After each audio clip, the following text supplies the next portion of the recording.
But I guess we have to come to the realization that we are now living in a post-constitutional America.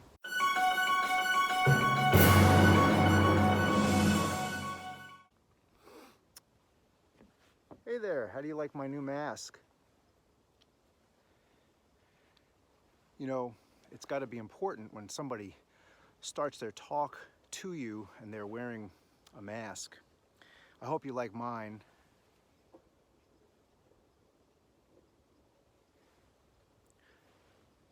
Many who have served in the infantry will recognize that immediately.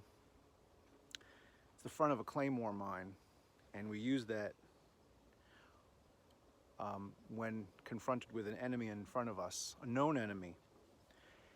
And it really gets me thinking about what we're going to be doing here in the United States. As I record this to you today, I wanted to make sure that I wore that mask because it's very important, as we're seeing in the media regularly, that when it's an important announcement, people walk out to the podium with their mask on to virtue signal that they are part of the paradigm of social control and lockstep with the media's message to the American people. As I record this, the United States is in a very interesting place. The election happened just 6 days ago, and there are 6 states that are in dispute related to voter fraud. But the mainstream media has decided that they are going to declare victory for President-elect Joe Biden. And while I'm not a Democrat or a Republican, I have a real problem with that, as it's an unconstitutional statement. It's simply untrue.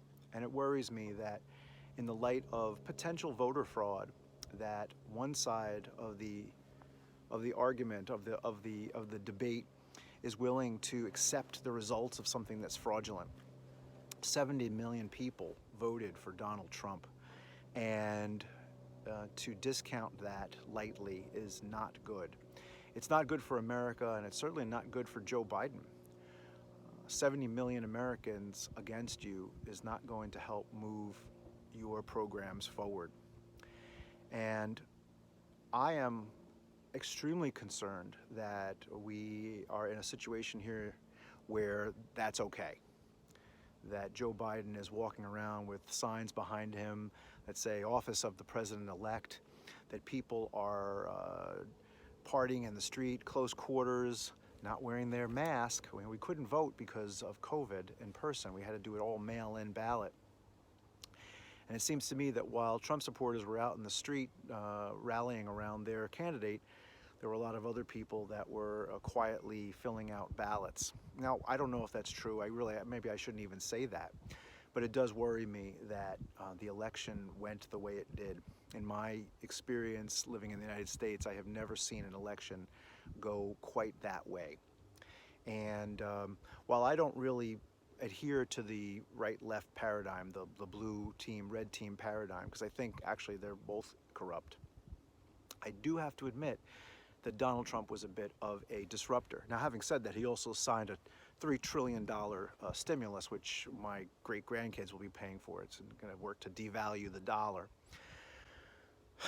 But I guess we have to come to the realization that we are now living in a post-constitutional America, where we've forgotten that electors, the Electoral College, is what elects the next president. States certify votes, not the mainstream media.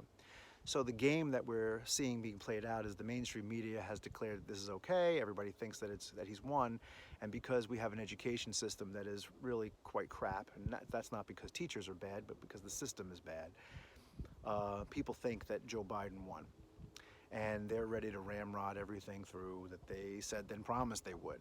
So you got to give it to them for that. As I film this today, there's still the state of Georgia, which is going to potentially upset the balance of the Senate. 2 Senate seats are up for grabs, and if they go the wrong way, we have Kamala Harris as the deciding vote, the vice president and president of the Senate, to break a tie. So we are in a precarious spot here in the United States, and I'm trying really hard to just be patient and let the process work and not lose hope in it. But I have to say that I think, regardless of the outcome, even if Trump turns out a victory, we really have a bigger problem in the United States, which is it's broken. Because even if Trump pulls this out, we have another set of millions of people that are against him and think he's a racist and all the other things that go along with it, whether that's true or not. And it doesn't bode well for the United States. What is going to happen, I think, my prediction, in terms of an immediate prediction, is that it's in the interest of the New World Order and the drug companies to keep these out. This mask is not effective at preventing a disease, but it is effective at virtue signaling. It is effective at signifying who is a friendly and who is not a friendly. And so one of the things that we can, I think, agree on is that this will be a moment that defines the country in terms of who is willing to stand up and who is willing to lay down.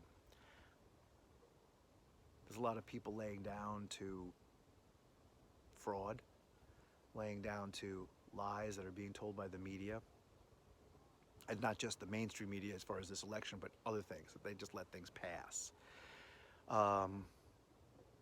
And there's really two main things that I'm going to see happening, which is, one, they're going to amp up the ways to control people with this vaccination. There was a notice today that there's a vaccination that's in the pipeline. It's 90% effective. I'm not really concerned about that, as the disease is 99.33% not deadly for people that get it. So we have a good recovery rate there. But it's a social control experiment. And so we're going to see how people comply with vaccinations. We're going to see how people comply with wearing masks.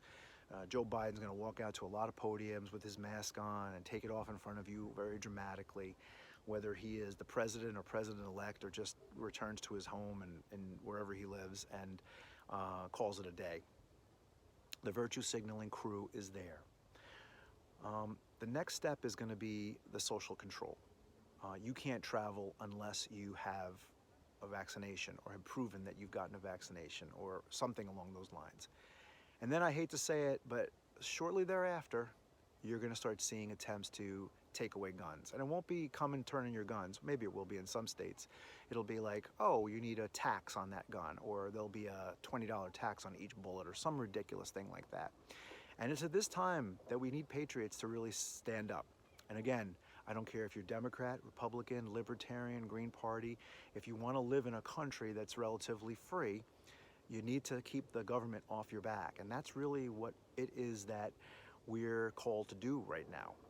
So I'm going to ask you really to consider that. We do have to think about this politically. I'm trying not to think about it politically. I'm trying to think about how I as an individual can get right with my maker and my family and live a life. But by the same token, I still live in this world. I have a business that I have to protect. I have property that I need to protect. And I do have to worry about some of these temporal concerns. There's so many videos, so many people on YouTube that are talking about the political situation, talking about their ideas. I'm just one small voice in the wilderness, literally here in the woods, or at least in a field, talking about this. I encourage everybody not to lose hope. I think that's the big thing is don't lose hope. We have a struggle. Freedom needs to be defended. Freedom will be defended. There's 70 million people that voted for Trump.